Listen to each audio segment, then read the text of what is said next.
Chapter 20.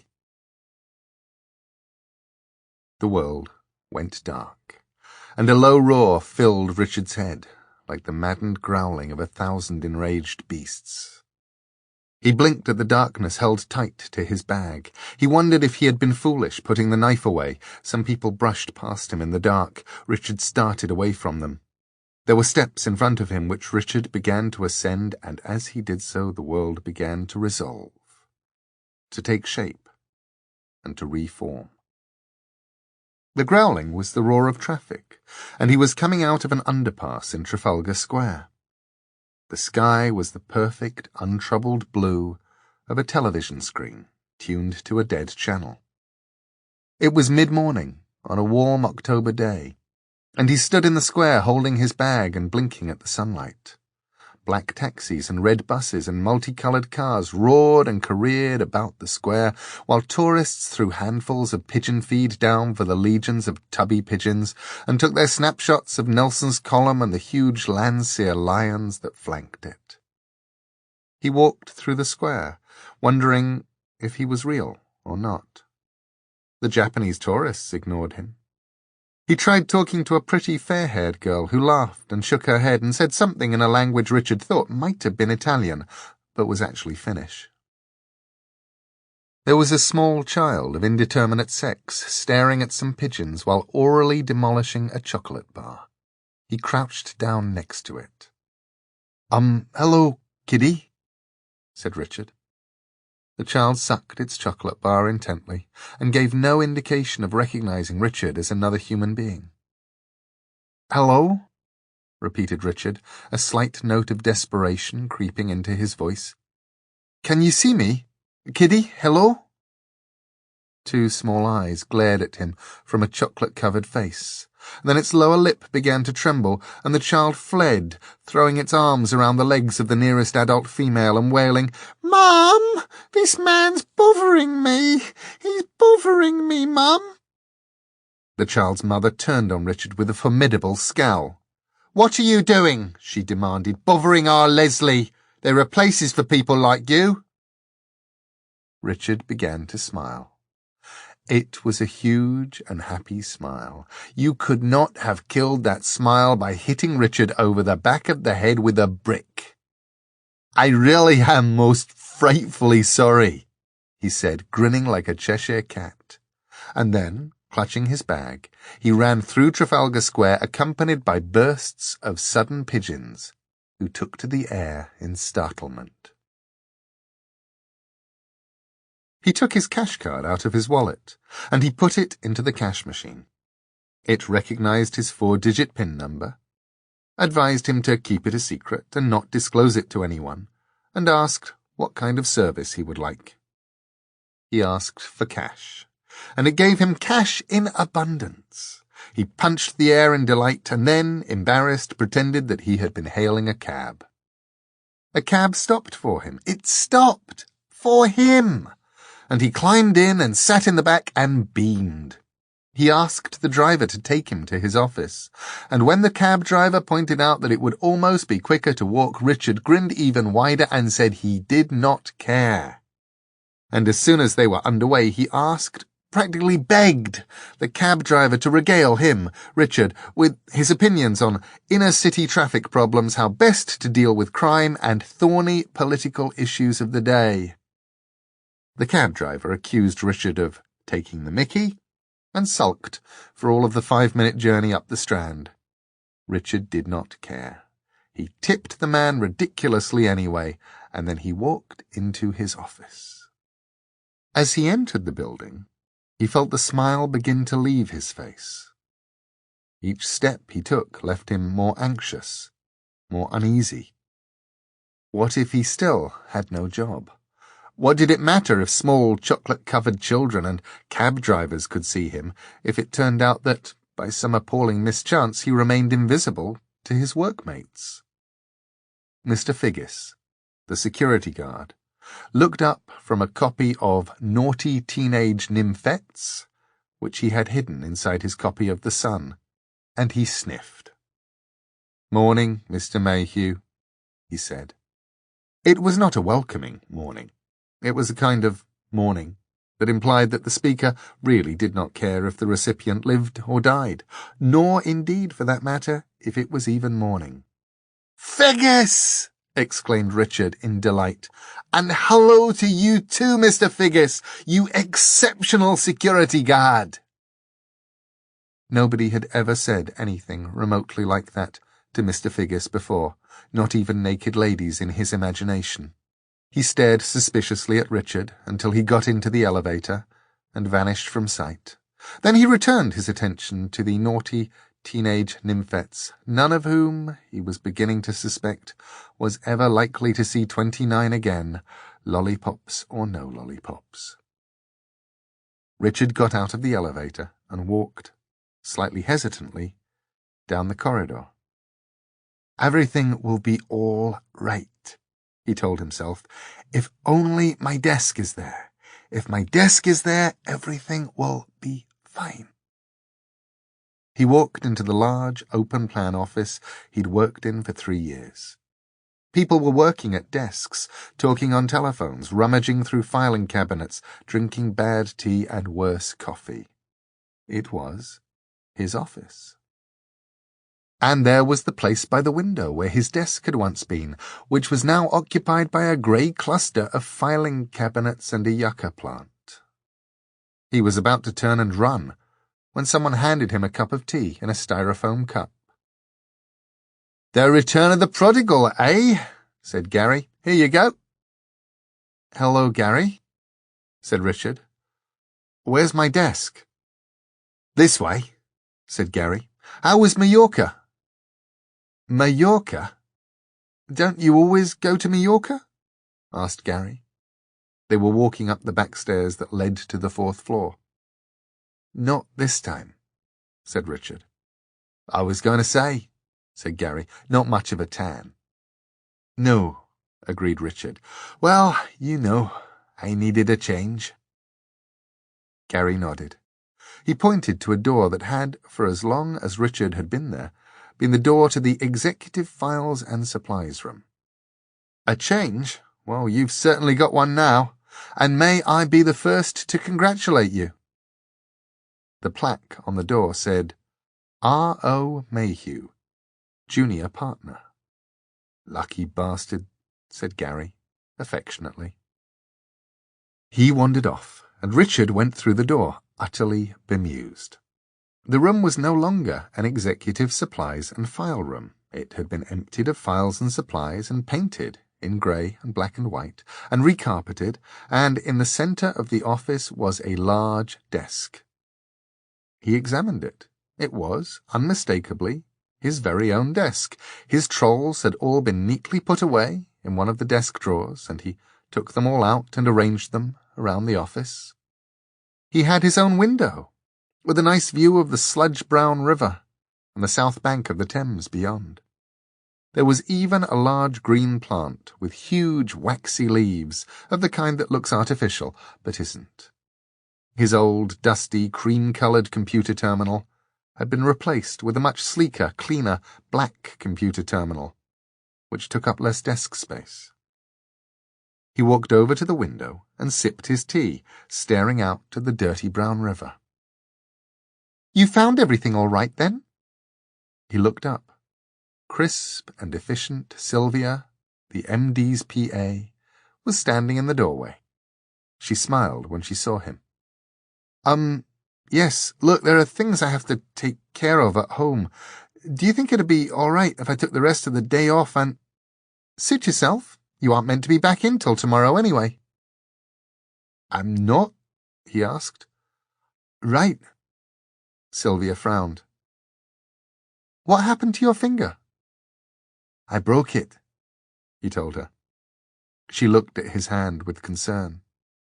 "You weren't in a fight, were you?" "Me?" She grinned. "Just teasing. I suppose you shut it in a door. That's what my sister did." "No," Richard began to admit.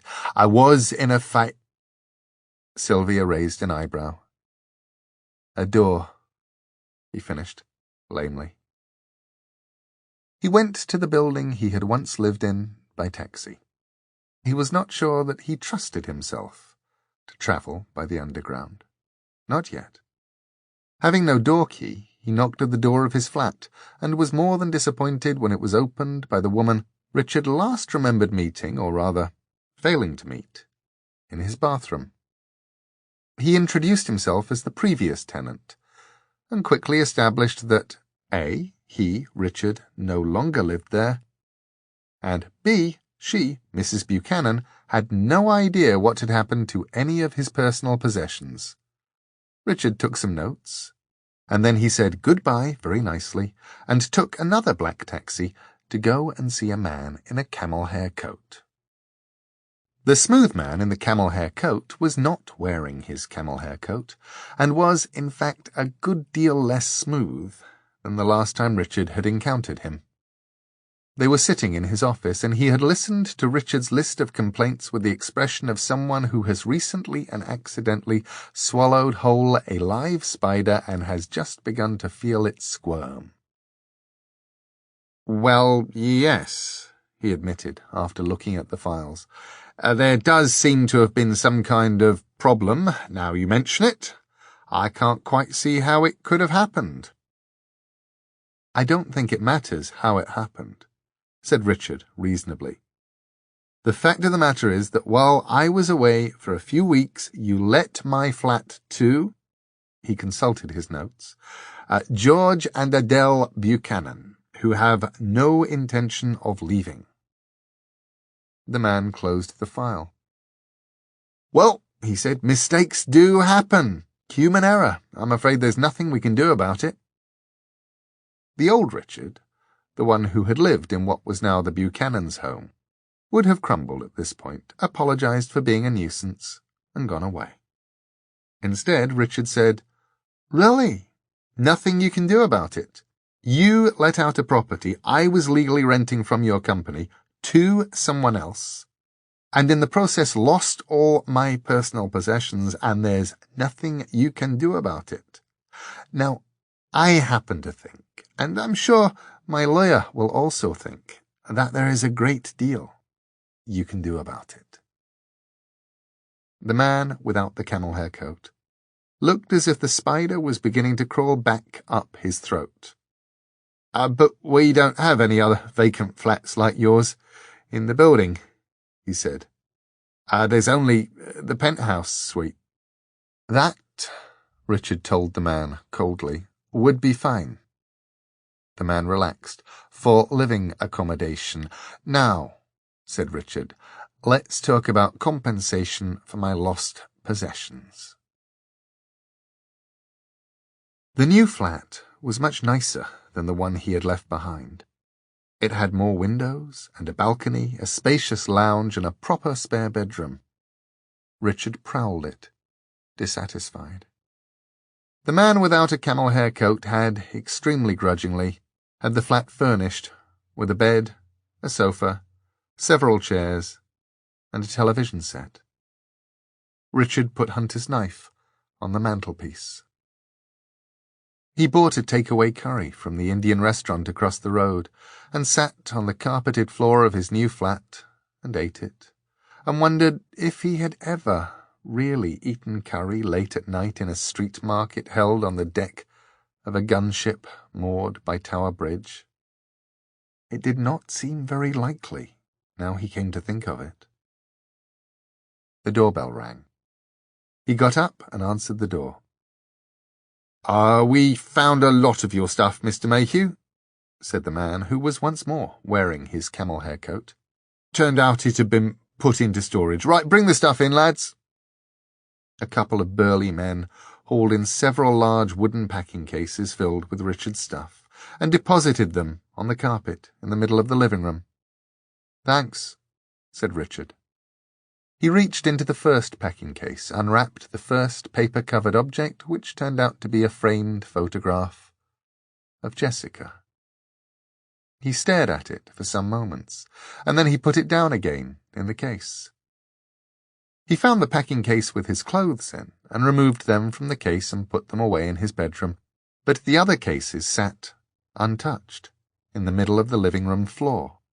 As the days went on, he felt increasingly guilty about not unpacking them. but he did not unpack them. He was in his office, sitting at his desk, staring out of the window, when the intercom buzzed. "Richard," said Sylvia, "the MD wants a meeting in his office in 20 minutes to discuss the Wandsworth report." "I'll be there," he said. Then, because he had nothing else to do for the next 10 minutes, he picked up an orange troll and menaced a slightly smaller, green-haired troll with it. "I am the greatest warrior of London below. Prepare to die," he said, in a dangerous trollish voice, waggling the orange troll. Then he picked up the green-haired troll and said in a smaller, trollish voice, "Aha! But first you shall drink the nice cup of tea." Someone knocked on the door, and, guiltily, he put down the trolls. "Come in." The door opened, and Jessica came in and stood in the doorway. She looked nervous. He had forgotten quite how beautiful she was. "Hello, Richard," she said. "Hello, Jess," said Richard, and then he corrected himself. "Sorry, Jessica." She smiled and tossed her hair. "Oh, Jess is fine," she said, and looked as if she almost meant it. "Jessica, Jess. Nobody's called me Jess for ages. I rather miss it." "So," said Richard, "what brings... do I have the honour... you... Just wanted to see you, really?" He was not sure what he ought to say. "That's nice," he said. She closed the door to his office and took a few steps towards him. "Richard, you know something strange?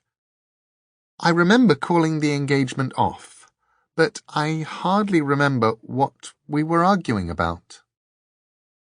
"No? It's not important, though, is it?" She looked around the office. "You got a promotion?" Yes.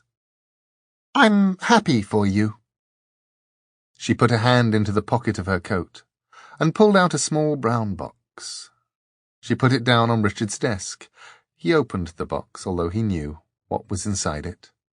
"It's our engagement ring.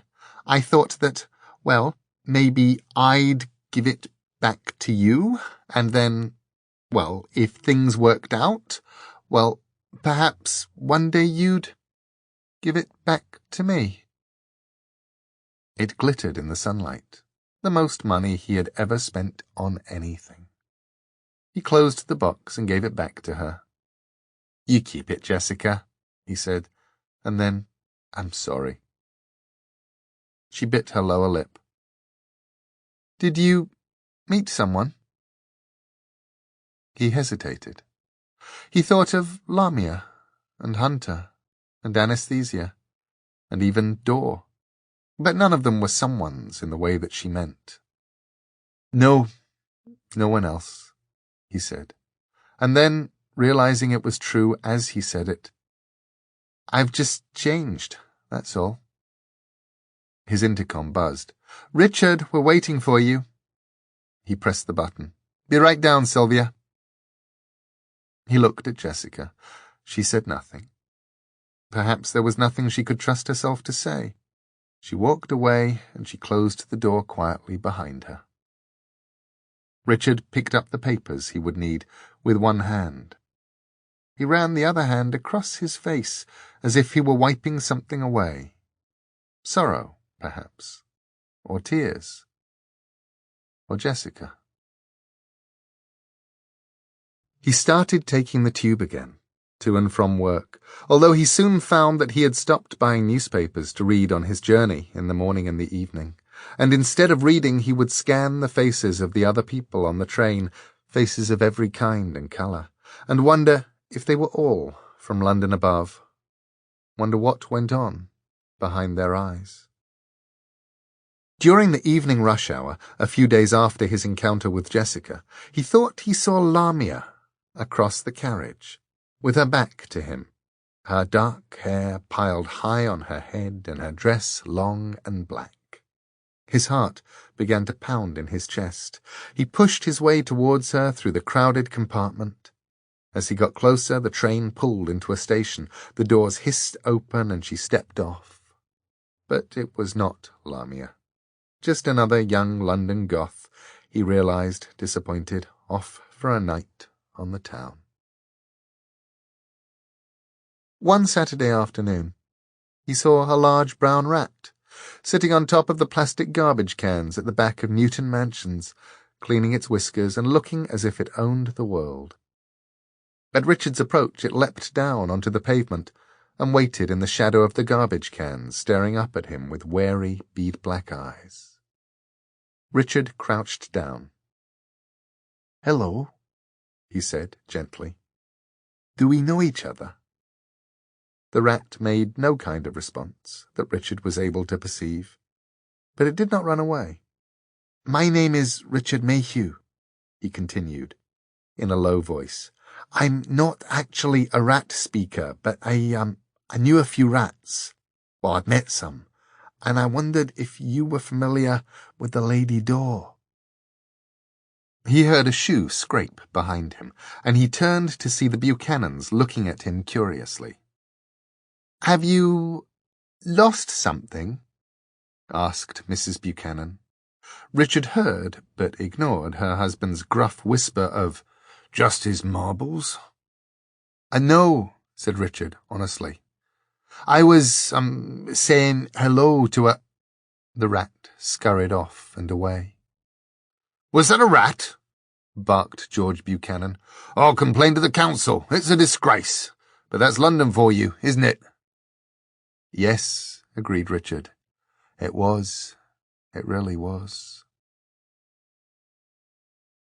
Richard's possessions continued to sit untouched in the wooden packing cases in the middle of the living-room floor. He had not yet turned on the television. He would come home at night and eat, then he would stand at the window looking out over London at the cars and the rooftops and the lights, as the late autumn twilight turned into night and the lights came on, all over the city. He would watch until the city's lights began to be turned off, standing alone in his darkened flat. Eventually, reluctantly, he would undress and climb into bed and go to sleep.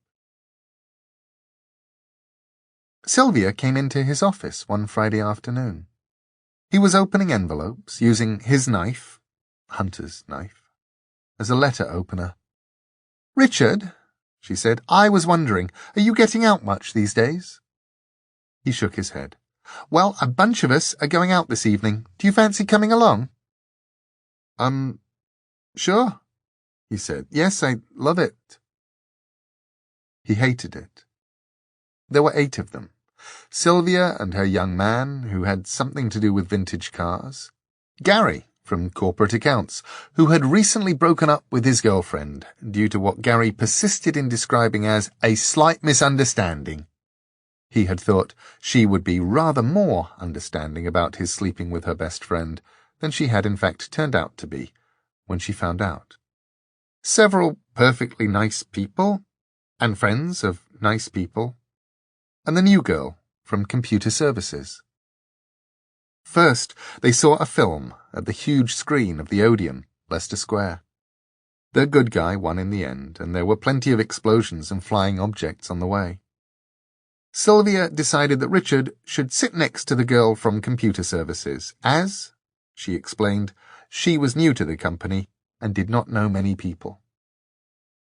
They walked down to Old Compton Street on the edge of Soho, where the tawdry and the chic sit side by side to the benefit of both, and they ate at La Riche, filling up on couscous and dozens of marvellous plates of small exotic nibbly bits, which covered their table and spilled over onto an unused table nearby, and they walked from there to a small pub Sylvia liked in nearby Berwick Street, and they had a few drinks, and they chatted.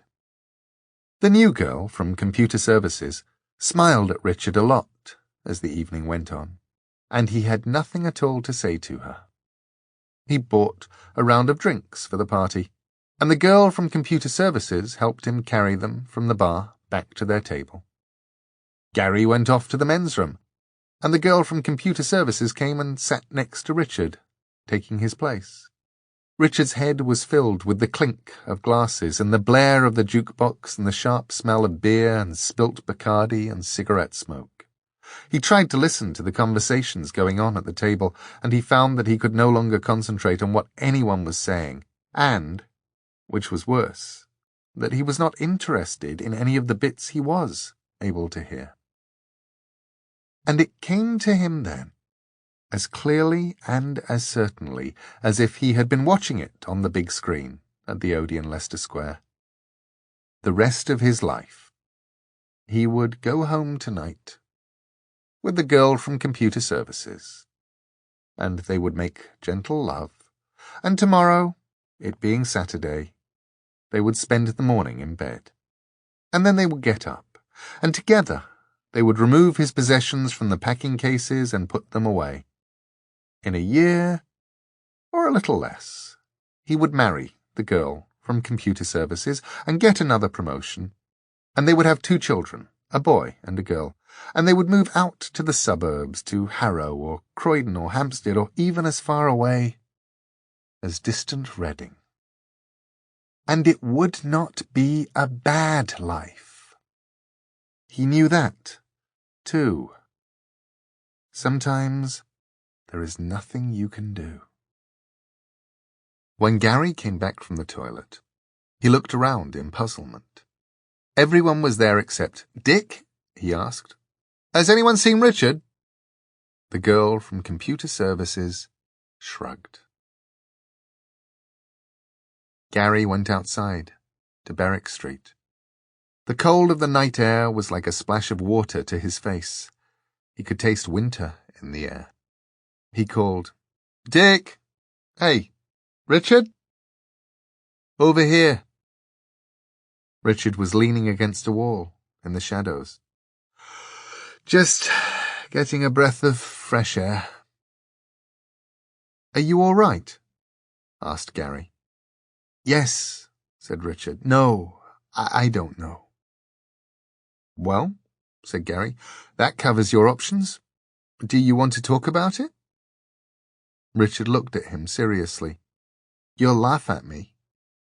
I'll do that anyway. Richard looked at Gary. Then Gary was relieved to see him smile, and he knew that they were still friends. Gary looked back at the pub. Then he put his hands into his coat pockets. Come on, he said, let's walk. You can get it off your chest. Then I'll laugh at you. Bastard, said Richard, sounding a lot more like Richard than he had in recent weeks. It's what friends are for. They began to amble off under the streetlights.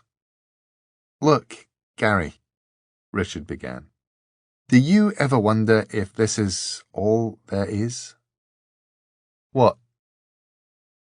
Richard gestured vaguely, taking in everything. Work, home, the pub, meeting girls, living in the city, life. Is that all there is? I think that sums it up, yes, said Gary. Richard sighed. Well, he said, for a start, I didn't go to Mallorca. I mean, I really didn't go to Mallorca. Richard talked as they walked up and down the warren of tiny Soho back streets between Regent Street and the Charing Cross Road. He talked and talked, beginning with finding a girl bleeding on the pavement and trying to help because he couldn't just leave her there. And what happened next? And when they got too cold to walk, they went into an all-night greasy spoon cafe. It was a proper one, the kind that cooked everything in lard, and served cups of serious tea in large chipped white mugs shiny with bacon grease. Richard and Gary sat, and Richard talked while Gary listened, and then they ordered fried eggs and baked beans and toast, and sat and ate them, while Richard continued to talk, and Gary continued to listen. They mopped up the last of their egg yolks with the toast. They drank more tea, until eventually Richard said, "And then door did something with the key, and I was back again, in London above, well, the real London. And, well, you know the rest." There was a silence. "That's all," said Richard. He finished his tea. Gary scratched his head. "Look," he said at length, "is this real? Not some kind of horrible leg pull? I mean, somebody with a camera isn't about to leap out from behind the grill or something and tell me I'm on candid camera?" "I sincerely hope not," said Richard. Do you believe me?"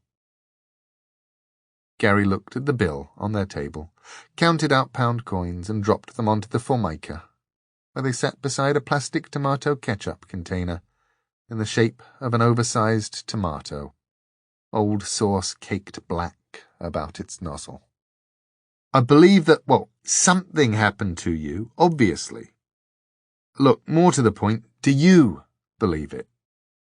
Richard stared up at him. There were dark circles beneath Richard's eyes.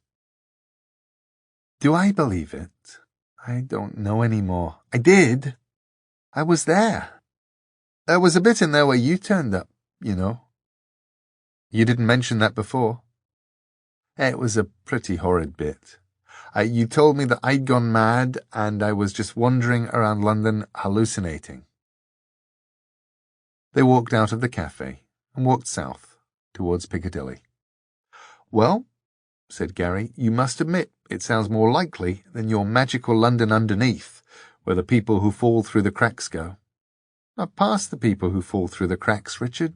They sleep in shop doorways all down the Strand. They don't go to a special London. They freeze to death in the winter." Richard said nothing. Gary continued. "I think maybe you got some kind of blow on the head, or maybe some kind of shock when Jessica chucked you. For a while you went a little crazy. Then you got better." Richard shivered. "You know what scares me? I think you could be right." "So life isn't exciting," continued Gary. "Great! Give me boredom. At least I know where I'm going to eat and sleep tonight. I'll still have a job on Monday, yeah?" He turned and looked at Richard. Richard nodded, hesitantly. "Yeah." Gary looked at his watch. "Bloody hell," he exclaimed. "It's after 2:00. Let's hope there are still a few taxis about." They walked into Brewer Street, at the Piccadilly end of Soho, wandering past the lights of the peep shows and the strip clubs. Gary was talking about taxis. He was not saying anything original or even interesting. He was simply fulfilling his obligation as a Londoner to grumble about taxis. "Had his light on and everything," he was saying. "I told him where I wanted to go. He said, 'Sorry, I'm on my way home.' I said, 'Where do all you taxi drivers live anyway? And why don't any of you live near me?' The trick is to get in first, then tell them you live south of the river. I mean, what was he trying to tell me? The way he was carrying on, Battersea might as well have been in bloody Kathmandu." Richard had tuned him out. When they reached Windmill Street, Richard crossed the road and stared into the window of the vintage magazine shop, examining the cartoonish models of forgotten film stars and the old posters and comics and magazines on display. It had been a glimpse into a world of adventure and imagination, and it was not true. He told himself that. "So what do you think?" Gary asked. Richard jerked back to the present. "Of what?" Gary realized Richard had not heard a word he had said. He said it again. "If there aren't any taxis, we could get night buses." "Yeah," said Richard. "Great. Fine." Gary grimaced. "You worry me." "Sorry." They walked down Windmill Street towards Piccadilly. Richard thrust his hands deep into his pockets. He looked puzzled for a moment and pulled out a rather crumpled black crow's feather with red thread tied around the quill. What's that? Asked Gary. It's a... He stopped. It's just a feather. You're right, it's only rubbish. He dropped the feather in the gutter at the curb and did not look back. Gary hesitated. Then he said, picking his words with care, Have you thought about seeing somebody? See somebody? Look, I'm not crazy, Gary. Are you sure about that? Taxi came towards them, yellow for hire light burning. No, said Richard, honestly. Here's a taxi. You take it. I'll take the next one. Thanks. Gary waved down the taxi and climbed into the back before telling the driver that he wished to go to Battersea. He pulled down the window, and as the taxi pulled out, he said, Richard, this is reality. Get used to it. It's all there is. See you on Monday. Richard waved at him and watched the taxi drive away. Then he turned around and walked slowly away from the lights of Piccadilly, back up towards Brewer Street. There was no longer a feather by the curb. Richard paused beside an old woman, fast asleep in a shop doorway. She was covered with a ripped old blanket, and her few possessions, 2 small, junk-filled cardboard boxes and a dirty, once-white umbrella, were tied together with string beside her, and the string was tied around her wrist to stop anyone stealing them while she slept. She wore a woolen bobble hat of no particular colour. He pulled out his wallet, found a £10 note, and bent down to slide the folded note into the woman's hand. Her eyes open, and she jerked awake. She blinked at the money with old eyes. What's this? She said, sleepily, displeased at having been woken. Keep it, said Richard. She unfolded the money, then pushed it up her sleeve. What she want? She asked Richard, suspiciously. Nothing, said Richard. I really don't want anything. Nothing at all. And then he realized how true that was, and how dreadful a thing it had become. Have you ever got everything you ever wanted, and then realized it wasn't what you wanted at all? Can't say that I have, she said, picking the grit from the corner of her eyes. I thought I wanted this, said Richard. I thought I wanted a nice normal life. I mean, maybe I am crazy. Maybe. But if this is all there is, then I don't want to be sane. You know? She shook her head. He reached into his inside pocket. You see this? He said. He held up the knife. Hunter gave this to me. As she died, he told her. Don't hurt me, said the old lady. I ain't done nothing. There was a strange intensity in his voice. I wiped her blood from the blade. A hunter looks after her weapons. The Earl knighted me with it. He gave me the freedom of the underside. I don't know anything about that, she said. Please, put it away. That's a good lad. Richard hefted the knife. Then he lunged towards the brick wall next to the doorway in which the woman had been sleeping. He slashed 3 times, scratching at the wall, once horizontally, twice vertically. What you doing? Asked the woman, warily. Making a door, he told her. She sniffed. You ought to put that thing away. If the police see you, they'll run you in for offensive weapons. Richard looked at the outline of a doorway he had scratched on the wall. He put his knife back into his pocket, and he began to hammer on the wall with his fists. Hey! Is there anyone there? Can you hear me?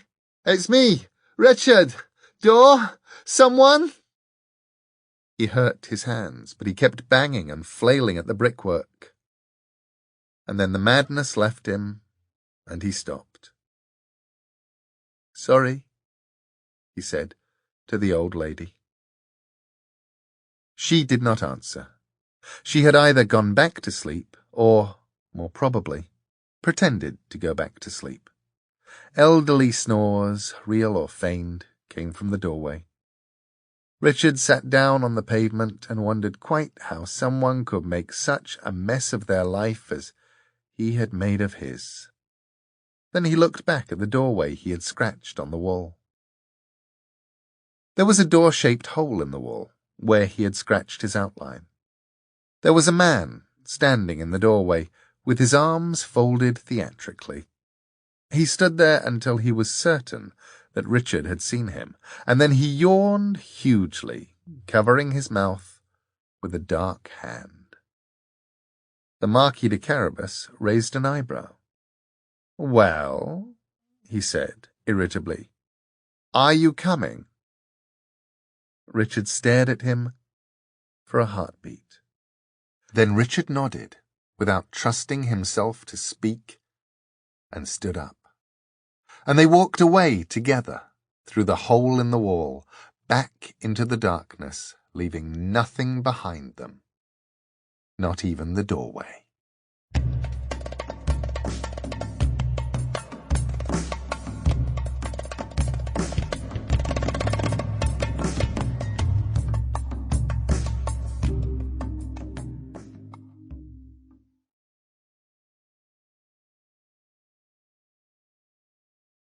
Hello, this is Cherry Jones, Tony Award-winning actress and narrator of the Little House on the Prairie audiobooks.